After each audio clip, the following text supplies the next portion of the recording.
네, 하루간 경제 뉴스를 종합하는 시간 경제온입니다. 서울 사람들은 월급을 한 푼도 쓰지 않고 15년 동안 모아야 자기 집 마련이 가능하다고 조사 결과가 나왔습니다. 그리고 신용평가사들은 태형건설에 대한 등급 전망을 연이어 내리고 있는데요. 그리고 글로벌 투자은행들은 한국은행의 금리 인하에 대해서 다소 엇갈린 전망을 내놓고 있습니다. 관련 소식들 홍 기자의 뉴스포인트에서 바로 알아보겠습니다. 홍 기자 안녕하세요. 안녕하세요.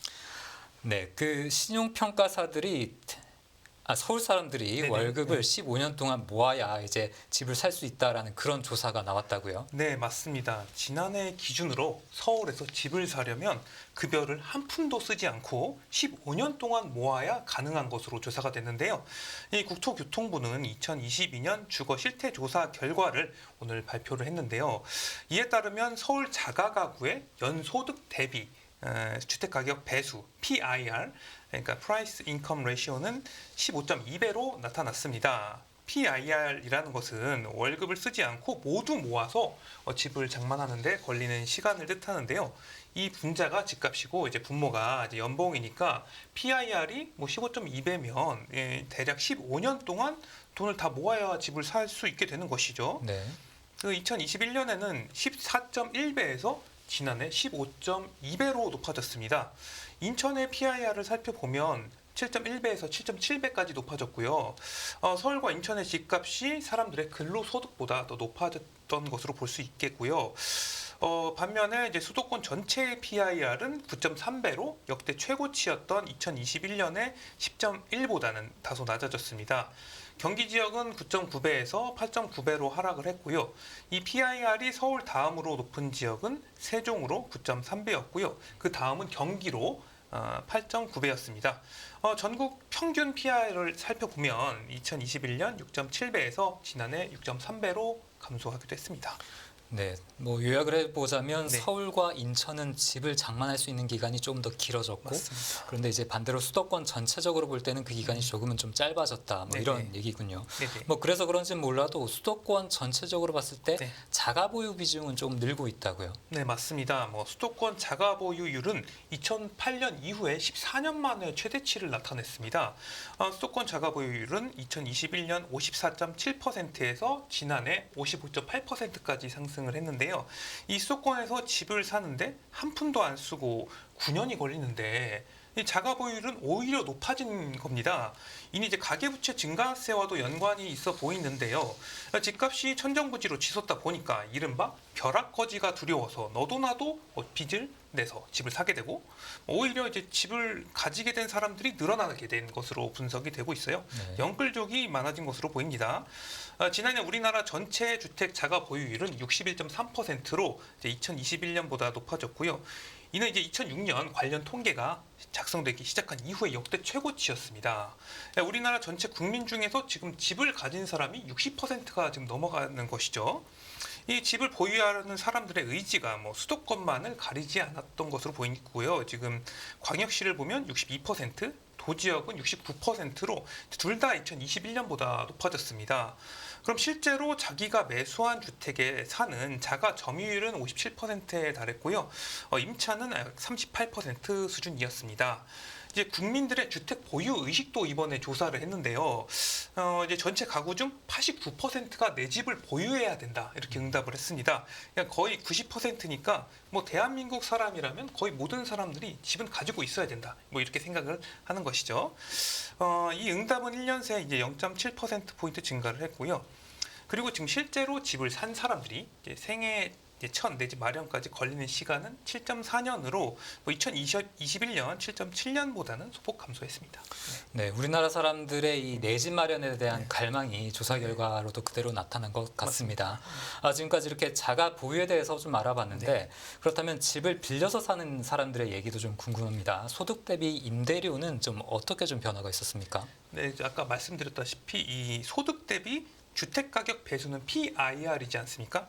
이 소득 대비 임대료는 RIR, Rent Income Ratio라고 부릅니다. 전국 기준 지난해 RIR은 16%로 2021년 15.7%에서 소폭 증가했죠. 이 청년층을 살펴보면 82.5%가 임차로 살고 있었습니다. 청년 임차 가구의 전국 RIR은 17.4%로 1년 새 0.6%포인트 또 증가를 했고요.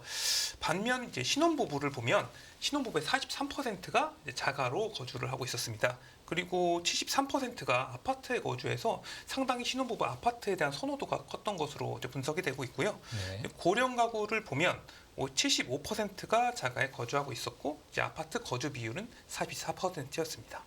네, 우리나라 사람들의 주거 실태 조사와 관련된 내용 들어봤고요. 다음 소식 이어드립니다.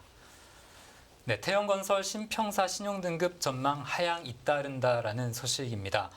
홍 기자, 기업들의 그 신용 상태를 평가하는 신평사들이 네. 태영건설을 주목하고 있다고요. 네, 맞습니다. 부동산 경기가 침체하면서 건설사들이 망하고 부동산 사업장이 멈추는 사태가 잇따라 발생을 하고 있지 않습니까? 중견 건설사인 태영건설도 상당히 많이 힘들어졌습니다. 한때 워크아웃설까지 돌았으나 태영건설은 부인을 했었죠.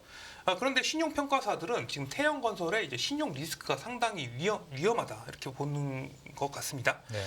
태영건설의 신용 등급을 매기는 신용평가사들이 일제히 태영건설의 신용 등급 전망을 하향했습니다. 네. 이 신용 등급 전망이라는 건 당장은 신용 등급을 내리지는 않지만 이제 지금 재무 상태 등을 살펴본 후에 이제 신용 등급을 조정할 수도 있다는 이야기고요. 국내 신용평가사 중 하나인 한국기업평가는 이제 태영건설의 신용 등급은 A-로 유지를 하긴 했지만요. 이 신용 등급 전망은 기존의 안정적에서 부정적으로 내렸습니다. 지금 A-니까 여기서 한 등급만 더 내려가면은 트리플 B 플러스거든요. 그럼 거의 투기 등급입니다. 한기평은 이번 등급 전망 하향은 자금 시장 경색에 따라서 PF 유동화증권 매입으로 재무 부담이 확대된 점이 이제 반영된 것이다 이렇게 설명을 했었고요. 한기평에 따르면 이제 PF 관련 차입금 총액은 2조 9천억 원에 달하는데요. 지금 지방자치단체 사업 등을 제외하고 리스크가 현실화될 가능성이 높은 PF 우발 채무 규모를 그러니까 1조 원 규모로 추산했어요. 그러니까 위험한 채무가 한 1조 원 가량으로 이제 예상이 되고 있고요. 이 중에 1,900억 원이 이달부터 내년 2월 사이에 만기가 돌아온다 이렇게 진단을 했습니다. 네. 일단 한기평은 이제 현금성 자산과 그 SBS 등 이제 자산 가치, 담보 가치 등을 고려하면 대응은 가능하다. 이렇게 봤는데요. 이 태영건설이 한국투자증권과 공동으로 이제 조성한 펀드가 있습니다. 이 만기가 내년 3월에 도래를 하는데 이 펀드의 이제 차환 여부, 이제 빚을 어떻게 갚느냐 여부가 이제 유동성 리스크의 분기점이 될 것으로 시장에서 보고 있습니다.